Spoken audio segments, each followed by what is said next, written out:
I admire, he's relentless, he's humble, he's focused. He emphasized partnership to me, and he always emphasized, say thank you, prioritize your LPs, prioritize, most importantly, your team. And so he's a guy who famously went broad and built Carlisle, and now we're helping us go deep and focusing on improving human health. So I look up to him.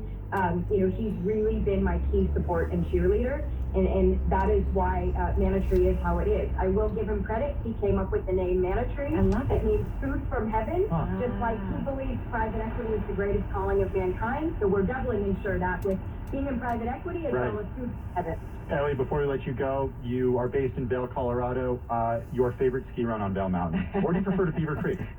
I'm Beaver Creek girl, guys. Okay. I was a ski Vail athlete and the World Cup. So anything on the World Cup hill and downhill. All right, birds of prey. That's what you're looking at. Birds of prey, of course. All right. Ellie Rubenstein, co-founder and CEO of Manitree, joining us not from Vail today, via Zoom from San Antonio, Texas. All right, let's get back to World and National News. Over to Nancy Lyons. She is in our D.C. newsroom. Hey, Nan.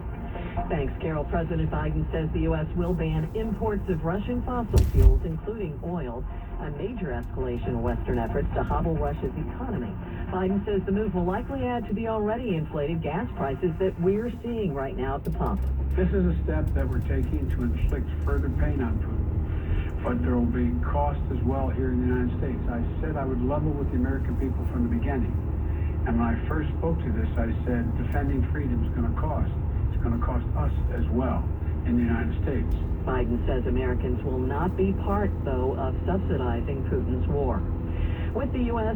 imposing its ban on Russian oil imports, Bloomberg's Anne-Marie Hordern says it's not likely European countries will follow our lead. I spoke to an EU official very early this morning who said Europe's just not there yet. And I don't think the world expects Europe to be there. I mean, if you just look at Germany alone, they are heavily, heavily reliant on Russian fossil fuels. Now, Olaf Scholz said yesterday they want to loosen that dependence on Moscow, but it's not going to happen overnight. The U.S. imports about 700,000 barrels a day of Russian crude, while Europe imports more than 4 million barrels a day. The first person to be tried in last year's Capitol riot has been found guilty. Guy Reffitt of Texas was charged with interfering with law enforcement, entering the Capitol with a weapon, as well as other charges. Prosecutors say he was a militia member. It took jurors 2 hours to reach the guilty verdict on all charges. The trial has been seen as a test case for prosecutors who are seeking convictions on hundreds of defendants who've refused plea deals. Global news 24 hours a day on air and on Bloomberg Quick Take, powered by more than 2,700 journalists and analysts. All right, Nancy, thank you so much. You are listening to Bloomberg Business Week on Bloomberg Radio on this Tuesday. Carol Master, Tim Stanovic. So a story that has popped up among the most read throughout the day on the Bloomberg terminal has to do with New York City Mayor Eric Adams spending much of his first 2 months in office devoted to helping New Yorkers regain their swagger. Now comes the next phase, getting people to spend more time and money in the city. I have to say, I was thinking about it maybe because it was warmer and I was looking out, there were people out and about. It was like spring or summer yesterday. It was like summer. Yeah, the weather is feeling better, but as I look at it, there's still a lot of places closed, boarded up. It doesn't feel like the healthy New York City that we saw pre-pandemic. Well, one area of the city that is getting a lot of attention right now is the East Village, partly because the Ukrainian-American restaurant Veselka is located there. Full disclosure, I'm on a cycling team in New York City. We are called the Veselka Cycling Team, so we're sponsored by Veselka. So, I'm wearing Veselka jerseys when I go cycling, and very close with the owner of the store. Yeah. But I did see yesterday that Eric Adams was there with the owners of the company, with the owners of the restaurant, the Burchards, and he was partly there to show his support for the Ukrainian community in New York City after Russia's invasion of Ukraine, but also to show that, hey, New York City is open. New York City is open, and I guess you also, I think, went to a town hall at Goldman Sachs. Yep, that was closed press. We don't know what he said. Okay, we don't. But my understanding is, I guess, at both places, extolling the importance of being in the office and having workers around to bolster small businesses. I think that he did somehow say at Goldman, right? I think we found out about that. But, yeah, out and about, and to say that we are open. Yeah, his efforts took the form of a 2-hour walk and talk tour of the bars and restaurants in the East Village. He bopped in and out of 4 eateries. He hugged people. At one point, he picked up a dog and he asked the dog, "Do you love me?" He chided a heckler for smoking cigarettes. He promised a young man on the street with a nose piercing to get one himself. And he pledged to visit the neighborhood's famed Russian and Turkish bats. across from my old apartment. Open table data showing that restaurant reservations had nearly returned to once normal levels around Valentine's Day. City still, though, struggling. So as we look at some of the stats, we're certainly not quite back to pre-pandemic levels. The Tri-State Business Report is brought to you by Audi. Don't let someone else drive off in the Audi model you've always wanted. Visit your Tri-State area Audi dealer to get behind the wheel of yours today, or visit AudiOffers.com for more information. Breaking news first. Russia's invasion of Ukraine roils markets. The United States imposing a ban on imports of petroleum products from Russia. U.S. drivers are now paying the most ever for gas. Let's talk about some of the businesses that we've heard are exiting Russia. More than 1.5 million people have now fled Ukraine. U.S. Secretary of State Anthony Blinken says the globe should prepare for a long war. For the latest headlines and the effect on the market, stay with Bloomberg 1130, the Bloomberg Business app, and BloombergRadio.com. This is the Bloomberg Tri-State Business Report. I'm Larry Kofsky. The former Century 21 department store in Bay Ridge, Brooklyn is coming down to make room for a new retail development. Commercial Observer reports ASG Equities, owned by the Gindy family, which also owns Century 21, has filed demolition permits. It'll be replaced by a 150,000 square foot retail development expected to cost up to $45 million. New Jersey Governor Phil Murphy is proposing a nearly $49 billion budget for fiscal 2023. His plan seeks a $6.8 billion contribution to the state pension fund, the second consecutive year the state made its minimum required payment. Avelo Airlines is adding new service to Chicago, Raleigh, Durham, and Baltimore from Connecticut's Tweed New Haven Airport. New Haven Biz reports flights are scheduled to begin in May. That's the Bloomberg Tri-State Business Report. I'm Larry Kofsky on Bloomberg 1130. The Audi Q5 represents everything we've learned from building one of the world's most progressive vehicles. With forward-thinking technology like standard rear cross traffic assist, this car was born to non-conform. The Audi Q5 is here. Progress is never blending in. Don't let someone else drive off in the Audi model you've always wanted. Visit your Tri-State area Audi dealer to get behind the wheel of yours today, or visit AudiOffers.com for more information. It's 4:45 on Wall Street. Time for Drive Time Traffic. We do it every 15 minutes right here on Bloomberg Radio. Ed Kalegi, what do you have your eye on as we get to close to 5 o'clock rush hour? My eye is on the Van Wyck Expressway, and I'm looking at a broken-down car. Southbound over by the Belt Parkway, right lane is blocked. The lanes from Main Street northbound.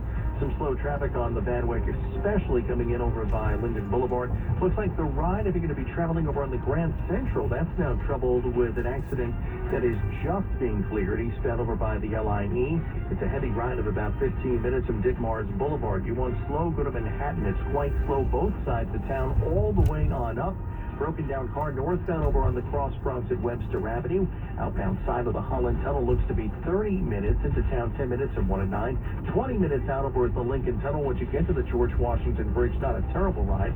Bloomberg 1130, 3-day weather. Tonight it'll become cloudy, low 35. Wednesday, light snow in the morning, then changing to rain, high 35 to 40. Thursday, partly sunny, high near 50. Friday, late day rain, high again 50 right now in Central Park. Mostly sunny, 46 degrees. When it comes to your credit card, Discover believes in having real people available 24/7 to help answer your questions. Discover, exceptionally common sense. With the best ride in and out of the city, I'm Ed Kalegi. This is Bloomberg 1130. Bloomberg Business Week continues.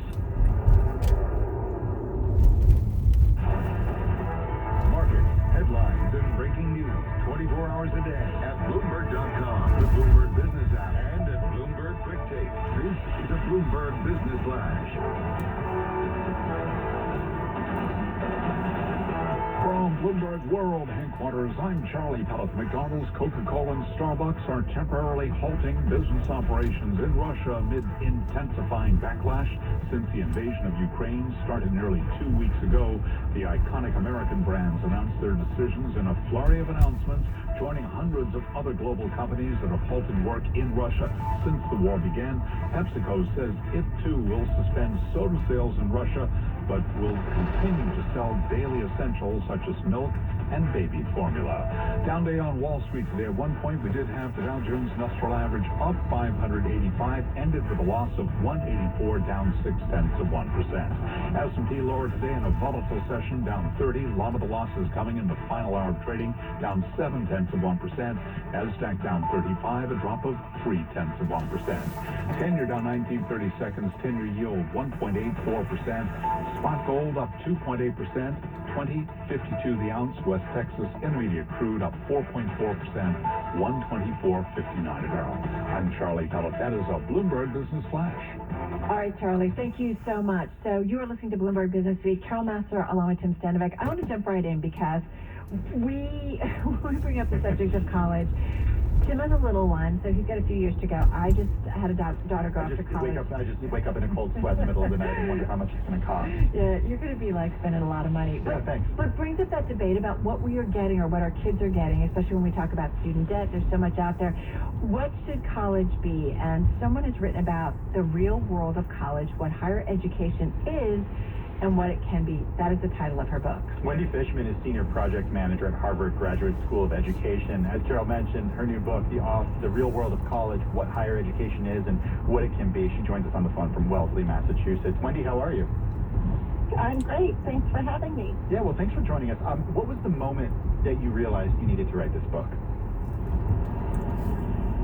Well, I have 4 children. 3 are in college, so I can feel your pain. You said 3 are in college? 3 are in college. Oh, my God. 2 are seniors, twins, and 1 is a freshman. And I've been doing research with my partner, Howard Gardner, for more than 25 years of young people and how they think about work and their own educational experiences.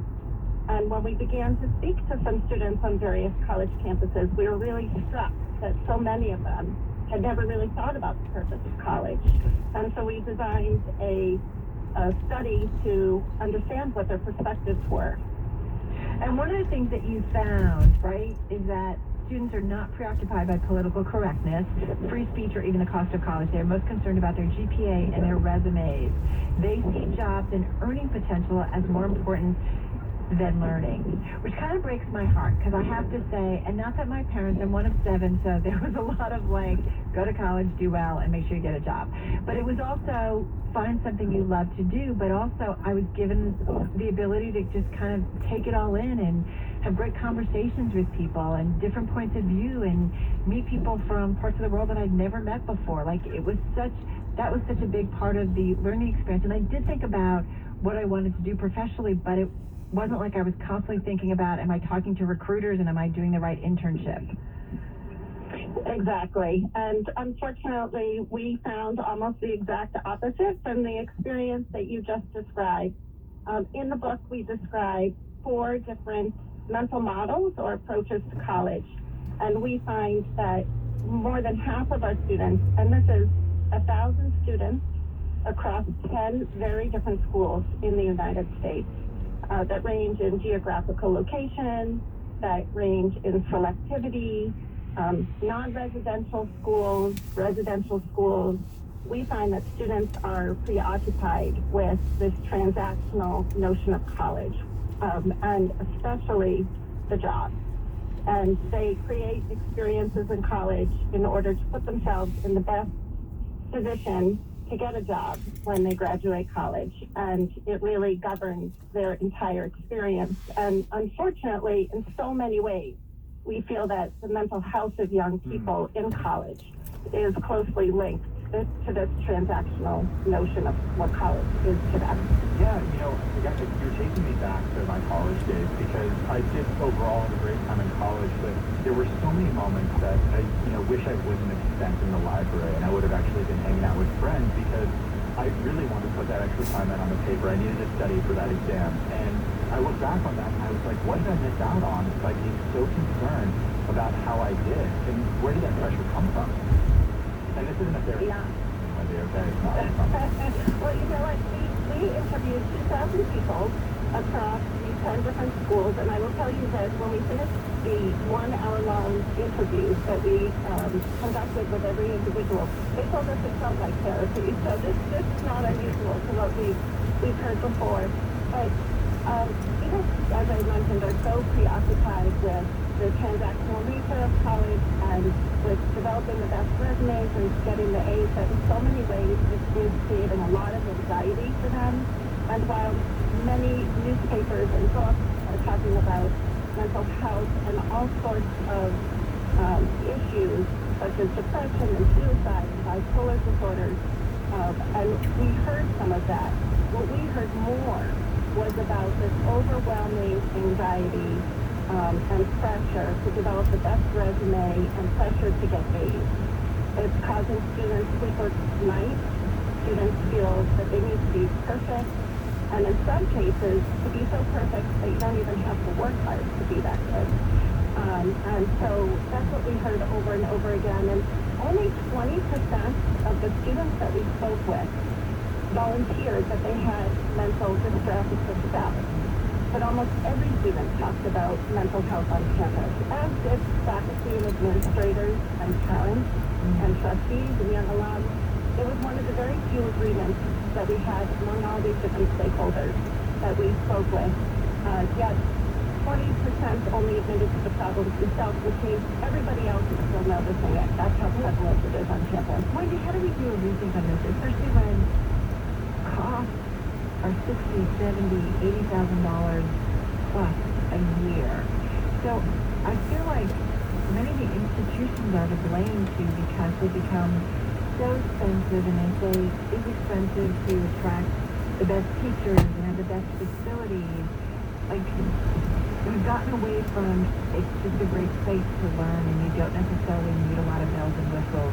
And certainly the social aspect, I always think about how much I learned from my friends when we cooked a dinner and we all sat around the table and just had discussions, and all just coming at it from different ways because we grew up somewhere differently, and what a learning experience that was. So I don't know. We've got about a minute. How do we do it better? Well, we believe that colleges are trying